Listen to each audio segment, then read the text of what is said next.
ఉగాది పండుగ అందరికీ కూడా ఎంతో ఆనందాలని పంచేటటువంటి ఒక గొప్ప పండుగ అన్నమాట. తెలుగు సంవత్సరాది పచ్చని ప్రకృతికి, పచ్చని హొయలకు ఇది ఒక ప్రతిరూపం అన్నమాట. మంది కవులు, కళాకారులు ఈరోజు చక్కగా వారి యొక్క కవితా నైపుణ్యాన్ని ప్రదర్శిస్తూ ఉంటారన్నమాట. అంటే కాదేది అనర్హం కవితకు అన్నట్టు కవితలు రాయడం అనేది మన తెలుగువారికి ఎప్పటి నుంచి వస్తున్నటువంటి ఆనవాయితీ. తెలుగింటిలో గిళ్ళల ముందు ఇలా పచ్చటి తోరణాలు అనేవి మనకి దర్శనమిస్తున్నాయండి. అమ్మ ఉగాది పండుగ శుభాకాంక్షలు. అందరికీ కూడా శుభాకాంక్షలు తెలిసి అందరికీ కూడా విశ్వావాసు నామ సంవత్సరం శుభాకాంక్షలు. ఉగాది పండుగ శుభాకాంక్షలు అది అలా చెప్పాలి. ఈరోజు ఇలా మనకి ఎందుకు తెలుసు కదండి, ఉగాది పచ్చడి అనమాట. ఉగాది పచ్చడి ఎలా అంటే చక్కగా మామిడికాయలు, కొత్త చింతపండు, ఇంకేమేమి వేస్తారమ్మా దీంట్లో?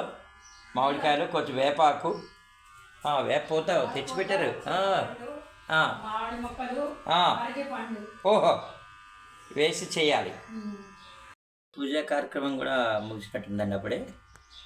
ఈరోజు ఉగాది పండుగ సందర్భంగా ఉదయాన్నే లేచి చక్కగా దేవుని యొక్క మందిరాన్ని శుభ్రం చేసుకొని పూజా కార్యక్రమాలు నిర్వహించడం అనేది జరిగిందనమాట. విశ్వావాసునామ సంవత్సరం ఇక్కడ ఉంది, క్యాలెండర్ అనేది ఉంది ఇక్కడ మనకి. ఇప్పుడు ఈ రోజు నుంచి మనకి కొత్త పంచాంగం అనేది మనకు వస్తుంది ఎప్పుడైనా సరే. చూసారా, ఉగాది విశ్వావాసు నామ సంవత్సరాది మరియు శ్రీరామ నవరాత్రుల ప్రారంభం, రామనవమి కూడా వచ్చేస్తుంది అనమాట. అలాగే రేపు రంజాన్ పవిత్ర పండుగ ఉందండి. రంజాన్ పండుగ శుభాకాంక్షలు కూడా మనం తెలియచేయాలి. రేపు రంజాన్ పండుగ అందరికీ శుభాకాంక్షలు. సంతోషం. చాలా చూపిస్తానండి ఈరోజు స్వర్ణ గారు ఏం చేశారో. చక్కటి బజ్జీ అయితే చేశారండి, ఇలా ఆలు బజ్జీ అనమాట. మీకు ఇవ్వాలి, చూపిస్తున్నాను, నూరు ఇస్తున్నాను, కానీ ఒకరోజు తీసుకొస్తానండి, బాక్స్లో పెట్టుకొని అందరికి ఇస్తాను నేను. తర్వాత మేడం గారు ఇంకా పాయసం చేశారు చూసారండి. ఇది అంతా దేవుడికి పెట్టిన తర్వాత ఇంకా దేవుడి పేరు చెప్పుకొని మనం ఆరగించడమేనండి అంతా కూడా. మరొక్కసారి అందరికీ కూడా విశ్వావాసు నామ సంవత్సర శుభాకాంక్షలు తెలియజేస్తున్నానండి.